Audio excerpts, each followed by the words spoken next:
السلام علیکم ناظرین، جانیے کچھ نیا میں آپ کو خوش آمدید۔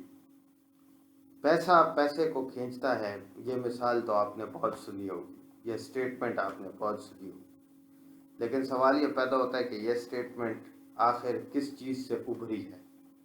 یہ جو مثال ہے، یہ جو سٹیٹمنٹ ہے، اس کی بنیاد پہ آخر کون سی تھیوری ہے؟ ناظرین اور سامعین، آپ کو یہ بات جان کے حیرت ہوگی کہ پیسہ پیسے کو کھینچنے والی تھیوری بیسیکلی کارل مارکس کی ہے۔ کارل مارکس جو کہ ایک جرمن فلاسفر تھا، اور مارکسزم کا تصور کارل مارکس نے دیا تھا۔ کارل مارکس کے مطابق کیپیٹل کو کھینچتا ہے، یعنی پیسہ پیسے کو کھینچتا ہے۔ ناظرین، آخر کیپیٹل کہتے کسے ہیں؟ کیپیٹل جس کا اردو ترجمہ سرمایہ ہے، آخر وہ کہتے کسے ہیں؟ سرمایہ ہر اس چیز کو کہتے ہیں کہ جو آپ کو انکم دے، جس سے آپ کی آمدن ہو۔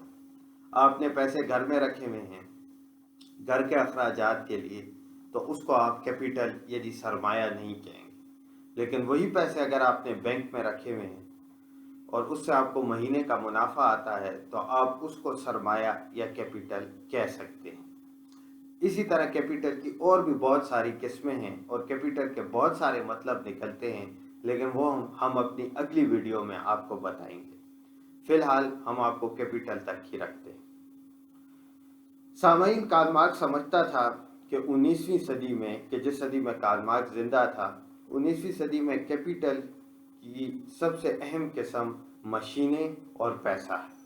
تعداد اور زمین اب میٹر نہیں کرتی، یعنی 19ویں صدی جس میں کارل مارکس زندہ تھا، اس میں مشینیں اور پیسہ میٹر کرتا ہے، انسانی آبادی اور زمینیں میٹر نہیں کرتی۔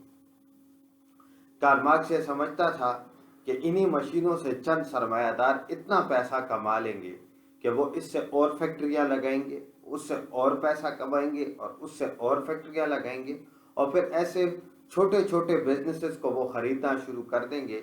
جسی طرح بڑی مچھلی چھوٹی مچھلی کو کھا جاتی ہے، اسی طرح بڑے بزنسز یا چھوٹے بزنسز کو فلاپ کر دیں گے یا انہیں خرید لیں گے۔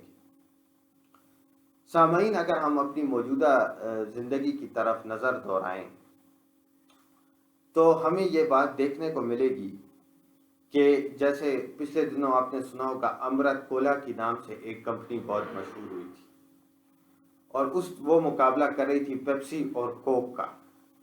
مگر آپ نے دیکھا کہ پیپسی اور کوک کے پاس اتنا سرمایہ اور اتنا پیسہ ہے کہ انہوں نے خوب پیسہ لگایا، انہوں نے مارکیٹنگ پہ لگایا، انہوں نے مارکیٹ سٹریٹجیز پہ لگایا پیسہ، انہوں نے سیلز مینوں کو خوب پیسے دیے کہ وہ مختلف مارکیٹنگ ٹیکٹکس، بازاروں کے بزنس ٹیکٹکس، جن کو میناپولسٹک ٹیکٹکس بھی کہتے ہیں، وہ استعمال کریں۔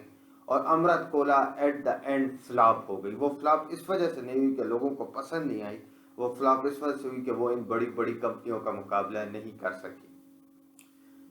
سامعین، اگر کوئی کمپنی یا تو کمپنی فلاپ ہو جاتی ہے، اور اگر کوئی کمپنی ان بڑی بڑی کمپنیوں کا مقابلہ کر کے اپنا نام بنا بھی لیتی ہے، جیسے واٹس ایپ، تو یہ بڑی بڑی کمپنیاں ان کے مالکان کو لالچ یا کسی اور وجہ سے کنونس کر کے ان سے وہ کمپنی خرید لیتے ہیں۔ جیسے واٹس ایپ کی ایگزامپل، واٹس ایپ کامیاب ہو گیا، لیکن پھر اسے فیس بک نے خرید لیا، اور اب واٹس ایپ بھی فیس بک کی جاگیر ہے۔ یہ چیز کارل مارکس نے 19ویں صدی میں پریڈکٹ کی تھی، اور کارل مارکس کا یہ خیال تھا کہ جب اس طرح ہونے لگے کہ بڑے بڑے کاروبار، چند کاروبار چھوٹے چھوٹے کاروبار کو یا تو آگے نہ بڑھنے دیں یا انہیں خرید لیں، تو پھر دولت چند ہاتھوں میں سمٹ کے رہ جاتی ہے۔ اور جب دولت چند ہاتھوں میں چلی جائے تو کامن سینس کی بات ہے کہ جب اکثریت کے ہاتھ میں اختیار ہی نہ ہو، جب اکثریت کے ہاتھ میں اتنی دولت ہی نہ ہو کہ وہ ایکسٹرا خرچے کر سکیں، وہ صرف اپنی ضروریات پوری کرنے تک محدود ہو جائیں، اور ان کے پاس اتنی دولت ہی نہ ہو کہ وہ ایکسٹرا شاپنگ کر سکیں، بازاروں میں جائیں، لگژری آئٹمز خریدیں، گاڑیاں خریدیں، جیکٹیں خریدیں، پلاٹ خریدیں، گھر خریدیں، فلیٹ خریدیں، تو پھر الٹیمیٹلی اکانومی کی گروتھ محدود ہو جاتی ہے اور اکانومی کولیپس ہو سکتی ہے۔ یہ کارل مارکس کا خیال تھا۔ اب کارل مارکس کا یہ خیال کتنا صحیح ہے، اس کا فیصلہ میں آپ پہ چھوڑتا ہوں، لیکن اگر آپ اپنے ارد گرد دیکھیں تو چھوٹے چھوٹے کاروبار بند ہو رہے ہیں۔ سلطانی مہندی ختم ہو گئی، امرت کولا ختم ہو گئی، چھوٹے چھوٹے کاروبار ختم ہو رہے ہیں اور ان کی جگہ بڑی بڑی کمپنیاں لے رہی ہیں، اور آہستہ آہستہ وقت کے ساتھ ساتھ دولت پوری دنیا میں محدود ہاتھوں تک جا رہی ہے۔ بہت بہت شکریہ۔